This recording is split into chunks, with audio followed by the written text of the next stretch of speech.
अगर मैं बात करूं आपके करियर के पहले प्रोजेक्ट की तो वो कौन सा था?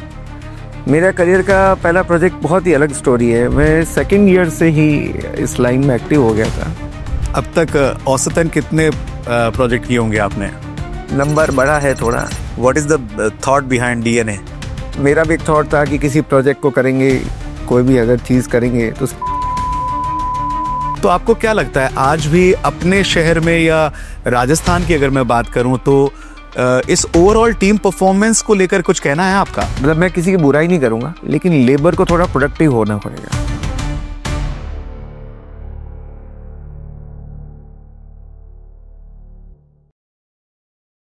नमस्कार साथियों, मैं हूं आरजे रेक्स और हाजिर हूं लेकर द आर्क टॉक शो। एक ऐसा शो जहां हम बात कर रहे हैं हमारे शहर के जाने माने पहचान रखने वाले आर्किटेक्ट से। और इस इनिशिएटिव के लिए हम दिल से शुक्रिया अदा करते हैं संदीप टाइल ग्रुप के एलारते बाय संदीप का। आज हमारे इस एपिसोड में खास मेहमान हैं आर्किटेक्ट रवि धूत साहब, जो काफ़ी लंबे समय से हमारे शहर के आर्किटेक्चर को खूबसूरत बनाने में अपना सहयोग कर रहे हैं। रवि साहब, बहुत बहुत धन्यवाद आपके समय के लिए। थोड़ा सा अपने बारे में, अपनी कंपनी के बारे में बताएं। जी, मेरा नाम है रवि धूत। मेरी कंपनी का नाम है धूत निर्माण एसोसिएट, जिसको आप एज ए डीएनए के नाम से भी लोग जानते हैं। डीएनए? जी। अरे वाह, what is the thought behind DNA? DNA जैसे शरीर की संरचना डीएनए से शुरू होती है, तो मेरा भी एक थॉट था कि किसी प्रोजेक्ट को करेंगे, कोई भी अगर चीज़ करेंगे तो उसकी संरचना से शुरू करनी चाहिए। क्या बात है, बेसिक से। तो हम वो डीएनए बनना चाहते थे। तो डीएनए की शुरुआत कब हुई? डीएनए 2011 में हमने एस्टेब्लिश किया। बेसिकली नाम यही रखना था, तो इसी के नाम के साथ धूत निर्माण एसोसिएट, इसको जोड़ते हुए डीएनए नाम से हमने शुरू किया 2011 में। जी, दैट्स ग्रेट।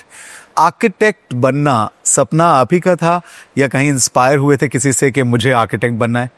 ये एक बहुत बड़ी जर्नी है। मतलब कुछ और तरफ जाते जाते मैं इस लाइन में आ गया। लेकिन जैसे क्रिएटिविटी अपना आप किसी को खींच लेती है, मुझे ये लाइन बहुत पैशनेट लगती है, तो मैं चीज़ों को बहुत जल्दी कनेक्ट होती गई और आर्किटेक्चर लाइन में हम लोग आ गए। तो कैसे शुरुआत हुई, कहाँ से शुरुआत हुई? बेसिकली मेरे बहुत साल पहले मेरी स्ट्रीम लाइन तो कंप्यूटर साइंस थी। ठीक है। और जैसे ही फर्स्ट ईयर के बाद एक मौका मिलता है कि आप अपनी स्ट्रीम लाइन चेंज कर सकते हैं, तो फर्स्ट मैंने चेंज किया आर्किटेक्चर लाइन की तरफ। सिविल्स में बीटेक, मास्टर्स, एमटेक हमने स्ट्रक्चर्स में की, एमबीए किया कंस्ट्रक्शन मैनेजमेंट में, इंटीरियर्स में डिप्लोमा किया। फिर चीज़ें अपना बढ़ती और इन चीज़ों के साथ में आगे बढ़ गए। कमाल की डिग्रीज आपने हासिल की और उसके बाद में आपने अपने इस पैशन को जीना शुरू किया। अगर मैं बात करूं आपके करियर के पहले प्रोजेक्ट की तो वो कौन सा था? मेरा करियर का पहला प्रोजेक्ट बहुत ही अलग स्टोरी है। मैं सेकंड ईयर से ही इस लाइन में एक्टिव हो गया था। मुझे आज भी याद है, हमारे प्रोफेसर थे और मैं सेकंड आया था, तो उनका कहना था कि यार सेकंड कौन आता है, फर्स्ट को ही सब जानते हैं। अच्छा। तो तुम बाहर ट्राई करो, तुम या तो फर्स्ट आने की ट्राई करो, यहाँ लाइव एक्सपीरियंस साथ में लेना शुरू करो। तो 2008 में ही मैंने एज ए साइट्स पे जाना शुरू कर दिया था, साइट के कुछ प्रोजेक्ट लेने शुरू किए। फिर मैंने कुछ टाइम यहाँ करने के बाद पूना प्रैक्टिस की और फिर 2011 में फुल एस्टेब्लिश होके यहीं प्रैक्टिस, जोधपुर को अपना एक होम टाउन है, उसके साथ जुड़ाव था, तो यहीं से वापस शुरुआत किया और फिर अब आगे बढ़ते जा रहे हैं। पहला प्रोजेक्ट मेरा एक इंडस्ट्रियल प्रोजेक्ट था। वहाँ हमने फैक्ट्री बनाई, फैक्ट्री के बाद फिर रेजिडेंशियल बंगलोज किए, फिर कमर्शियल्स भी हम खूब करते हैं। हमने कमर्शियल प्रोजेक्ट्स में बहुत बड़े बड़े नाम के साथ किया है। बहुत लंबा सफ़र हुआ। शुरुआत किसी का बेस नहीं था, तो शुरुआत ही खुद ने की है। तो एक फर्स्ट प्रोजेक्ट से यहाँ तक आने में चीज़ें बहुत सारी कनेक्ट हुई। अब तक औसतन कितने प्रोजेक्ट किए होंगे आपने? नंबर बड़ा है थोड़ा। 500 प्लस प्रोजेक्ट्स हम लोग कर चुके हैं। अरे वाह, that's great, congratulations. Thank you. मैं जान सकता हूँ आपकी टीम में कितने लोग हैं? अभी हम लोग 22 जनों की टीम है और वेस्टर्न राजस्थान पूरा कवर कर रहे हैं। कुछ एक प्रोजेक्ट्स हमने बाहर भी किए हैं, पूना किए हैं, मुंबई में भी किया है हमने। जोधपुर तो है ही है, बेस सबसे बड़ा जोधपुर ही है। जोधपुर के साथ में वेस्टर्न राजस्थान में बाड़मेर, पाली, बिहाड़ा, सारे वेस्टर्न राजस्थान में कैटर कर रहे हैं। जैसे कि हर आर्किटेक्ट का एक स्ट्रीम होता है कि मुझे इस तरह के प्रोजेक्ट करना बहुत पसंद है, तो आपका वो स्ट्रीम कौन सा है? मुझे हर बार कुछ नया करना बड़ा अच्छा लगता है। ओके। मुझे लगता है कि रिपीटेटिव नहीं होना है। तो मेरा आज भी सबसे बड़ा जो डर है, मुझे लगता है ना कि मैं कुछ रिपीट ना हो जाए। हम लोग बहुत कोशिश ये करते हैं कि हर बार कुछ नया, कुछ आउट ऑफ बॉक्स, जिससे हम हमारी क्रिएटिविटी को बहुत अच्छे से शो कर पाएँ। तो ये चीज़ों की तरफ हमारा थोड़ा ज़्यादा फोकस रहता है। दूसरी हमने कोशिश की है अच्छी। ज़्यादा किस तरह के प्रोजेक्ट करते हैं आप? Commercial, residential? लोग करते तो सब है, लेकिन सबसे बड़ा फोटे हमारा रेजिडेंशियल है। बंगलोज हम बहुत करते हैं। सेकंड, हम कमर्शियल्स में भी अच्छे कर रहे हैं। इंडस्ट्रीज हम थोड़ा कम कर रहे हैं। अच्छा, मैं आपसे जानना चाहूँगा कि टाइल्स इंडस्ट्री की अगर हम बात करें, जैसे हम एलार्ते बाय संदीप के इस सबसे बड़े विशाल स्टूडियो में बैठे हैं इस समय, और आपने भी देखी होगी बचपन में छोटी टाइल्स हुआ करती थी, आजकल हमारी हाइट से भी बहुत ऊपर की हाइट्स में ये जो टाइल्स बन रही हैं, तो ये जो ट्रांसफॉर्मेशन है पूरा, इसको आप कैसे देखते हैं? इंडिया जिस तरीके से ग्रो कर रहा है और जितनी नई चीज़ों का एक्सेप्टेंस इस कंट्री में है, वो कहीं नहीं है आज की डेट में। मतलब मुझे याद है 4 इंच बाई 4 इंच की एक छोटी सी टाई, हाँ मैं वही कह रहा हूँ, देखते थे जी। अब तो 8 बाई 4 और बहुत बड़ी बड़ी साइजेस आ गई और बहुत जल्दी एक्सेप्ट भी हुआ। हाँ। आप देखिए जितने भी कॉन्ट्रैक्टर्स हैं, उन्होंने मुझे लगाना एक्सेप्ट कर लिया। तो बहुत इंडिया एक फास्ट ग्रोइंग है, तो ट्रांसफॉर्मेशन हर चीज़ का एवरीडे। और संदीप ने जो शुरुआत की है एलाटे के नाम से, मेरे को लगता है नॉर्थ इंडिया का सबसे बड़ा शोरूम है। और जोधपुर जैसी जगह में इस तरीके का लाइव शोरूम लाना, इतनी वैरायटीज़ को मेंटेन करना, ये भी एक बहुत बड़ा रोल है कि इस इंडस्ट्री को ग्रो करने के लिए ऐसे लोगों की ज़रूरत है, जिससे बहुत लोगों को पता चले कि ये भी आता है। सही कहा आपने। एलार्ते का जिक्र हुआ है, संदीप टाइल का जिक्र हुआ है, तो इस कंपनी से आपका नाता कितना पुराना है और इनकी वर्किंग प्रोडक्ट क्वालिटी के बारे में आपका क्या कहना है? इनसे मेरा जुड़ाव वैसे तो 8-10 साल पुराना है। दीपक से मेरी बहुत अच्छी दोस्ती है और ये अपना आप में इंडस्ट्री बूमर है। मुझे लगता है कि सर्विस के नाम पे और नई रेंज लाने के नाम पे इनका कोई कंपटीशन है ही नहीं। Oh wow, that's great. और ये लोग उसको मेंटेन कर रहे हैं, ये भी बहुत बड़ी बात है। हर साल एक नया शोरूम और ये बहुत ग्रो करते जा रहे हैं। And we are very happy कि हमारे पास एक ऐसे वेंडर हैं जो इतनी क्षमता रखता है कि हर साल कुछ नया लाए, कुछ नई चीज़ों को इंट्रोड्यूस करें। ऐसा अगर चलता रहा तो जोधपुर आपको बहुत बड़े मेट्रो शहरों से मतलब कम नहीं लगेगा। हाँ बिल्कुल, जिस रफ्तार से बढ़ रहा है निश्चित रूप से। अच्छा, कंस्ट्रक्शन की बात करूं या एक किसी प्रोजेक्ट के कंप्लीट होने की बात करूं, तो टाइम ड्यूरेशन बहुत बड़ा कंसर्न होता है, क्योंकि जब आप क्लाइंट को एक टाइम देते हैं कि हम आपको डिलीवर करेंगे, तो आपको क्या लगता है आज भी अपने शहर में या राजस्थान की अगर मैं बात करूं तो इस ओवरऑल टीम परफॉर्मेंस को लेकर कुछ कहना है आपका? राजस्थान थोड़ा सा मुझे लगता है कि अभी हम सब्जेक्ट के ऊपर थोड़ा सा पीछे हुए हैं। पीछे हैं, टाइम पर नहीं कर पाते हैं। क्या बड़ा रीजन क्या है? हमारी, मतलब मैं किसी की बुराई नहीं करूंगा, लेकिन लेबर को थोड़ा प्रोडक्टिव होना पड़ेगा। हमको टाइमलाइन समझनी पड़ेगी। प्रोजेक्ट कॉस्ट जो एक्सकेलेशन होते हैं वो टाइमलाइंस की वजह से ही होते हैं कि टाइमलाइन क्रॉस कर जाता है, आदमी का बजट बिगड़ जाता है। प्रोजेक्ट को टाइमली डिलीवर करना अपने आप में एक बहुत बड़ा टास्क है। बहुत सारी चीज़ें उसमें लगती हैं, बहुत सारे सॉफ्टवेयर उसके साथ में लगते हैं। यहाँ इस टाइप की वर्किंग अभी कम होती है, लेकिन मुझे लगता है कि अब धीरे धीरे ये इंडस्ट्री जैसे ग्रो कर रही है, फ्यूचर में हो सकता है आपको प्रोजेक्ट टाइमलाइन बेस्ड वाले ही प्रोजेक्ट करने को मिले। क्योंकि सबके पास समय की ही कमी है इन दिनों, तो समय का मैनेजमेंट जो है वो सही होना चाहिए। वो बहुत ज़रूरी है। बहुत से लोगों को आइडिया ही नहीं होता है राइट कि प्रोजेक्ट को टाइम पे डिलीवर करना कितना इम्पोर्टेंट और कितनी खुशी मिलती है अगले को भी। अच्छा रवि जी, मैं आपसे जानना चाहूँगा, जैसे कि आप जोधपुर से बिलोंग करते हैं और जोधपुर का जो आर्किटेक्ट है वो भी दुनिया भर में अपनी पहचान रखता है, तो जोधपुर के आर्किटेक्ट और इस कल्चर से क्या चीज़ आपको इंस्पायर करती है जिसे आप अपने प्रोजेक्ट में इंडल्ज करते हैं? जोधपुर का बेसिक सोल जो है वो अपनायत है। ठीक है, जोधपुरी पत्थर अपने आप में अलग चीज़ है, बहुत वर्ल्ड लेवल पे हमारी स्ट्रांग है, जान पहचान इसी बात पे है। लेकिन जोधपुर का आर्किटेक्चर में मुझे लगता है कि अपनायत से हम किसी मेहमान आता है तो भी अपनायत से उनको रखते हैं, खाना खिलाते हैं तो भी अपनायत से खिलाते हैं। तो यहाँ के प्रोजेक्ट में एक सबसे बड़ी जो चीज़ है कि वो अपना पर्सनल प्रोजेक्ट के तौर पे इसको शुरू करे और पर्सनल प्रोजेक्ट के तौर पे इसको खत्म। हाँ, एक घर जैसा माहौल बन जाता है जी। आपके बीच में, क्लाइंट के बीच में, और कई बार जो वास्तु एक्सपर्ट होते हैं उनके साथ में भी एक फैमिली जैसा माहौल बन जाता है। दोस्तियाँ ज़्यादा हैं। दोस्तियाँ ज्यादा है, सही कह रहे हैं आप। What you like most about Jodhpur architect? मुझे सबसे ज़्यादा पसंद है यहाँ का जो है नेचर ऑफ, मतलब जो पत्थर के साथ में जो प्ले है वो कहीं भी आपको नहीं मिलेगा। आपको गुजरात साइड जाएंगे तो वहाँ कुछ अलग तरीके से चीज़ें मिलेंगी। यहाँ बेसिक जोधपुर का जो पत्थर है उसका स्ट्रेंथ, उसकी चीज़ें अपने आप में अलग हैं। और फसाड हमारा सबसे ज़्यादा जोधपुर एलिवेशन में, जोधपुर में आपको वही देखने को मिलेगा।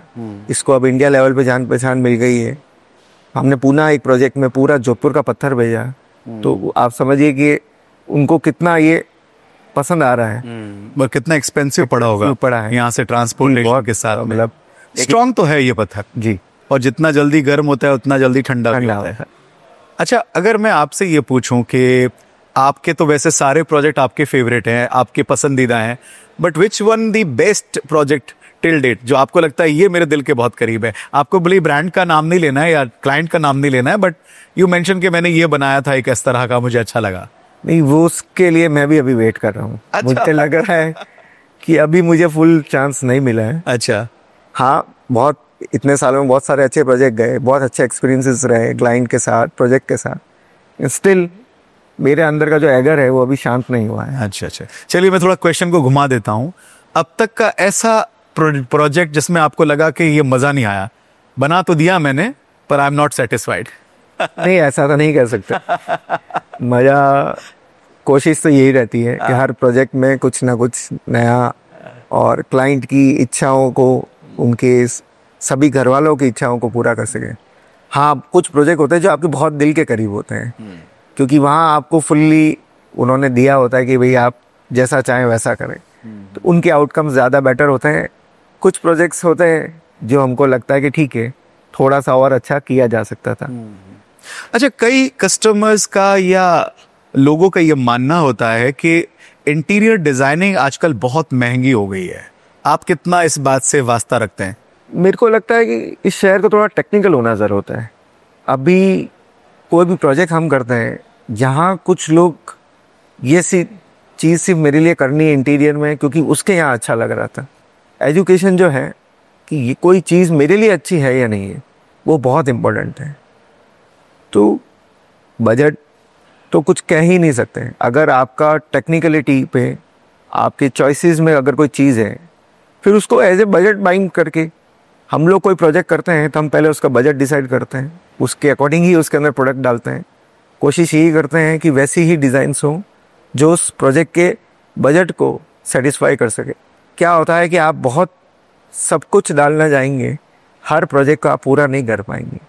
तो प्रोजेक्ट का बजट अपने आप में ही बहुत बड़ा सब्जेक्ट है और उसके साथ ही आपको अपना डिज़ाइन को मैच करना होता है। और वो बहुत शुरुआत से ही आपको ध्यान रखना होता है कि इस प्रोजेक्ट का बजट ये है और इसमें क्या बेस्ट हो सकता है। अगर मैं डीएनए टीम की बात करूं तो 25 बाई 50 का कोई एक ज़मीन का टुकड़ा है, तो इसके एक फ्लोर के इंटीरियर एक्सटीरियर को इंक्लूड करते हुए एवरेज बजट कितना होता है आपकी टीम का? ओवरऑल प्रोजेक्ट अगर अच्छा कुछ करना है, जिसको हम हमारी भाषा में बोलते हैं कि अच्छा ए कैटेगरी, जिसमें कुछ चीज़ें हों जो आपको लाइफ टाइम मेंटेनेंस फ्री हो, तो मुझे लगता है 40-50 लाख तो मिनिमम हो ही जाता है। हो ही जाता है।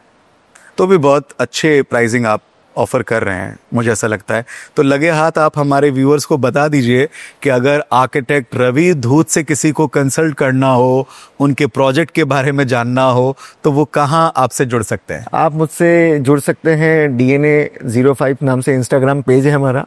आप मेरा नंबर भी लिख सकते हैं 9460592229, और आप गूगल पे भी सर्च करेंगे DNA रवि धूत के नाम से, तो आपको हमारा कॉन्टैक्ट लिस्ट मिल जाएगा। आप हमारे एड्रेस पर भी कांटेक्ट कर सकते हैं। राइट नाउ अभी हम लोग प्रताप नगर महिला पीजी कॉलेज के सामने वाली गली के अंदर ऑफिस है हमारा DNA नाम से, और बहुत ही जल्दी हम हमारे नए ऑफिस के साथ शास्त्री नगर में आपको अवेलेबल होंगे। क्या बात है। तो इन एडवांस आपको बहुत सारी शुभकामनाएं। क्यों, जैसे आप लोग अपना प्रोजेक्ट लेके काम करते हैं, बहुत समय लगता है, कई बार आपको नाइट भी रुकना पड़ता होगा, तो ऐसे में फैमिली का सपोर्ट कितना इंपॉर्टेंट रहता है? क्या फैमिली पूरा सपोर्ट करती है? क्या कहती है फैमिली? फैमिली का सपोर्ट में मैं बहुत खुश नसीब हूँ। मेरी वाइफ बहुत अंडरस्टैंडिंग है, वो भी सीए है, तो शी नोज कि प्रोफेशन को लेके सीरियस होना क्या होता है जी। और मेरे फादर का इंस्पिरेशन हमेशा मेरे साथ रहा है। He inspired me in every time. तो मैं मानता हूँ कि आपकी अगर पिताजी माताजी खुश हैं, वाइफ खुश हैं, तो अभी तो सब सही चल रहा है। हाँ, मेरा बेटा मुझसे थोड़ा नाराज रहता है कि मैं उसको टाइम कम देता हूँ, लेकिन वो संडेज मैंने उसके लिए बचा रखे हैं अभी। अच्छा अच्छा, क्या करता है बेटा आपका? बेटा अभी मेरा छोटा है, इज इन 3rd क्लास। तो ज़्यादा समय की ज़रूरत है।